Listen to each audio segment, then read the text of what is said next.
ఎగరేస్తే కేతనం. మన పసుపు ఆత్మాభిమానానికి నిలువెత్తు రూపం. మన పసుపు ఆత్మవిశ్వాసానికి నిజమైన సంతకం. మన ప్రభుత్వం రాయలసీమను రాయలసీమగా చేస్తే ఈ ప్రభుత్వం రాయలసీమను నెత్తుటి గాయాల సీమ చేసింది. మన ప్రభుత్వం పగల సెగలను చల్లార్చి రాయలసీమను శాంతి నికేతంగా మారిస్తే ఈ ప్రభుత్వం కత్తులు మనల మీద నెత్తులను చిందించింది. మన ప్రభుత్వం కాలువల్లో కృష్ణమ్మను ప్రవహింపజేసి పీటలు మారిన రాయలసీమ బీడు భూములను సస్యశ్యామలం చేసింది. ఈ ప్రభుత్వం ముఠాకక్షలను పెంచి పోషిస్తూ కాలువల్లో ఎత్తుటి వరదలు పారించింది. మన ప్రభుత్వం అభివృద్ధికి పెద్దపీట వేసి కియా లాంటి భారీ పరిశ్రమలను, ఐఐటి లాంటి జాతీయ విద్యా సంస్థలను నెలకొల్పితే ఈ ప్రభుత్వం వాటిని అభివృద్ధి చేయకపోగా వాటిని నిర్లక్ష్యంతో నిర్వీర్యం చేసింది. సిద్ధం అన్నాడు జగన్. దేనికి సిద్ధం? బాబాయిని చంపేసి తల్లిని చెల్లిని గెట్టేసి బాబాయిని చంపిన నిందితులను కాపాడుతూ చెల్లికి ద్రోహం చేశావు. వారికి సమాధానం చెప్పడానికి సిద్ధమా?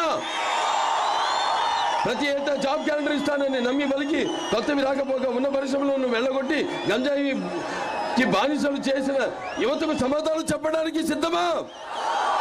అధికారంలోకి వచ్చిన వారం రోజుల్లో సిపిఎస్ రద్దు చేస్తామని హామీ ఇచ్చిన ఉద్యోగులకు సమాధానం చెప్పడానికి సిద్ధమా? రాష్ట్రానికి రాజధాని లేకుండా 3 రాజధానుల పేరుతో అమరావతి రైతుల త్యాగాన్ని అవహేళన చేసి నువ్వు రైతులకు ప్రజలకు సమాధానం చెప్పడానికి సిద్ధమా? నా ఎస్సీ, నా బీసీ, నా మైనారిటీ అని చెప్పుకు తిరిగే నువ్వు దళితులను చంపి డోర్ డెలివరీ చేసిన వారిని కాపాడుతూ ఒక ఫ్యామిలీ రైలు కింద పడి ఆత్మహత్య చేసుకున్న కుటుంబానికి సమాధానం చెప్పడానికి సిద్ధమా? 10వ తరగతి చదివే అబ్బాయి తన అక్కని వేధిస్తున్నాడని అడిగితే పెట్రోల్ పోసి సజీవ దహనం చేసిన కుటుంబాలకు కన్నీళ్లు తుడవడానికి సిద్ధమా? పోలవరాన్ని గోదావరిలో కలిపేసి నిన్ను నీ ప్రభుత్వాన్ని బ్లాక్ లిస్ట్ లో పెట్టిన కాంట్రాక్టర్లకు బిల్లులు ఇవ్వడానికి సిద్ధమా? వ్యవసాయ శాఖను మూసేసి రైతుల అప్పులలో ఆత్మహత్యల్లో దేశంలో ప్రథమ స్థానంలో నిలిపిన నువ్వు రైతులకు న్యాయం చేయడానికి సిద్ధమా?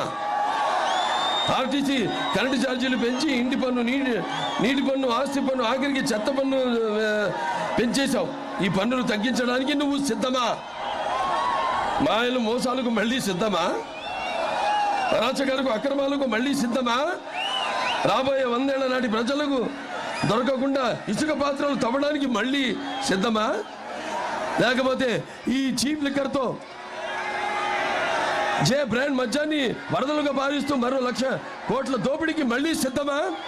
ఈ ప్రభుత్వం తయారు చేయించిన కల్చి మద్యాన్ని తాగించి వేల లక్షల మంది ఆడపడుచులు తాలి బొట్లను తెంచడానికి మళ్ళీ సిద్ధమా? సిద్ధం పేరుతో ప్రభుత్వం ధనం 1,600 కోట్లతో హోర్డింగ్ ఏర్పాట. ఈ నిధులను పెడితే అన్నమయ్య డ్యామ్ గేట్లు వచ్చేసేవి. కంద్రినీవా కాలువ అధునీకరణ పూర్తయ్యేది. మీకు అభివృద్ధి కావాలా? అరాచకం కావాలా? మీకు సంక్షేమం కావాలా? విధ్వంసం కావాలా?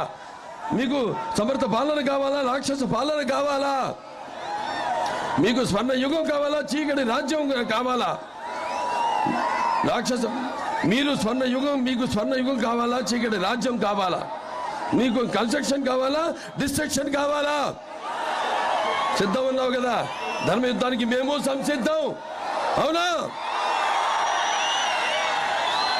రాష్ట్ర అభివృద్ధిని నిలువెత్తి గోతిలో పూడ్చి 100 ఏళ్లు వెనక్కు నడిపించిన నీ పాలనకు చరమ గీత పాడుతూ సమరసింహ శంఖారావానికి ఉరగలెత్తిన ఉత్సాహంతో ఓటు అనే వజ్రాయుధంతో నీ రాక్షస పాలనను అంతమొందించడానికి మేము సంసిద్ధం. అవునా?